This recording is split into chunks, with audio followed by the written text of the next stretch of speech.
সাবেক পুলিশ কর্মকর্তা শামসুদ্দোহার ২১ কোটি, স্ত্রীর ২৭ কোটির অবৈধ সম্পদ, আদালতে অভিযোগপত্র। দর্শক দেখেন, একজন পুলিশ কর্মকর্তা এবং তার স্ত্রীদের নামে, এই শামসুদ্দোহার নামে ২১ আর স্ত্রী হচ্ছে ২৭, তাহলে প্রায় অর্ধশত কোটি টাকা। এটা কি সম্ভব? কিভাবে অর্জন করলো? আর এগুলো নিয়ে যখন নাকি সংস্থাগুলো কাজ করছে, তখন নানা দিক থেকে বাধা বলা হচ্ছে যে না, সরকারি কর্মকর্তারা হিসাব দিবে না। এখন যদিও আজকে দেখলাম যে এটা আদালত বলছে যে সরকারি কর্মকর্তা কর্মচারীদের সম্পত্তির হিসাব দিতে হবে। এই জায়গাটা যদি ঠিক না হয়, বাংলাদেশে সুশাসন প্রতিষ্ঠা হবে না। কেননা সরকারি কর্মকর্তারা জনগণের ট্যাক্সে চলে। তারা বেতন ভাতা পাবে একদম মাসের ১ তারিখে ২ তারিখে। জনগণের কে বাধ্য করবে তাদেরকে টাকা পয়সা দিতে, যেটা অবৈধভাবে অর্জন করে, চাপ দিয়ে নানা কৌশলে রাষ্ট্রের সম্পদ, জনগণের সম্পদ এভাবে লুটে নিয়ে তারা তাদের ব্যাংক ব্যালেন্স বড় করবে।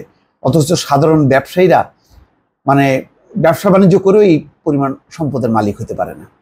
তো আজকে এই ঘটনাগুলো হচ্ছে। এখন কিছু কিছু বিষয় আসছে, অনেকে বলেন যে এটা নাকি খুব ছোট্ট, এখনো যে পরিমাণ দুর্নীতি অনিয়ম জমা হয়েছে, সত্যিকার অর্থে যদি একটা অভিযান পরিচালনা করা হয় আরো অনেক বের হবে। তো এটা একটা সুখবর। এই খবরগুলো নিশ্চয়ই জনগণকে আশান্বিত করবে যে না, কিছু কিছু কাজ হচ্ছে।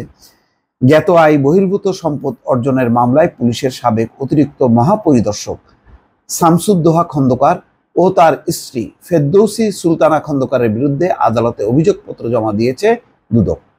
ঢাকা মহানগর বিশেষ জজ আদালতে আজ মঙ্গলবার এই অভিযোগপত্র জমা দেওয়া হয়েছে। আদালত সূত্র বলেছে, তারা দুজনেই জামিনে আছেন। দুদকের সাধারণ নিবন্ধন কর্মকর্তা আক্কাস আলী অভিযোগপত্র দেওয়ার বিষয়টি নিশ্চিত করেছেন। শামসুদ্দোহা খন্দকারের বিরুদ্ধে ৮,৪৪,১০,০০০ টাকার অবৈধ সম্পদ অর্জনের অভিযোগে ২০১৯ সালের ২১শে জানুয়ারি মামলা করে দুদক।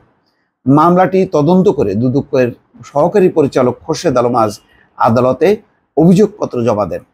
অভিযোগপত্রের তথ্য অনুযায়ী পুলিশের সাবেক অতিরিক্ত মহাপরিদর্শক শামসুদ্দোহা খন্দকারের বিরুদ্ধে ২১,৫,২৫,০০০ টাকার অপরাধ লব্ধ আয়ের তথ্য প্রমাণ পেয়েছে দুদক।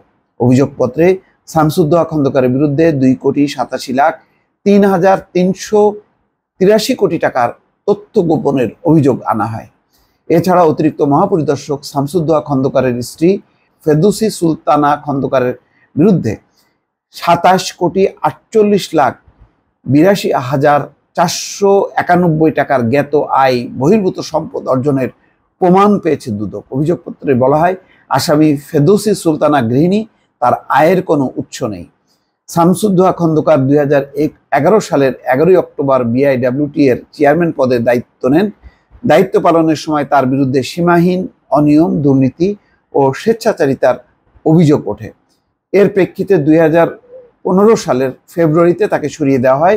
এর আগে তিনি পুলিশের অতিরিক্ত মহাপরিদর্শক হিসেবে দায়িত্ব পালন করেন। দেখেন, একদিকে পুলিশের অতিরিক্ত মহাপরিদর্শক, আবার তিনি গেলেন কি বিআইডব্লিউটি এর চেয়ারম্যান, আবার কত গুরুত্বপূর্ণ দায়িত্বগুলো তিনি পালন করছেন, যে সমস্ত জায়গাগুলো থেকে পাবলিক মানি কিভাবে পকেটে করা যায়, এবং সেই কাজটি করেছেন।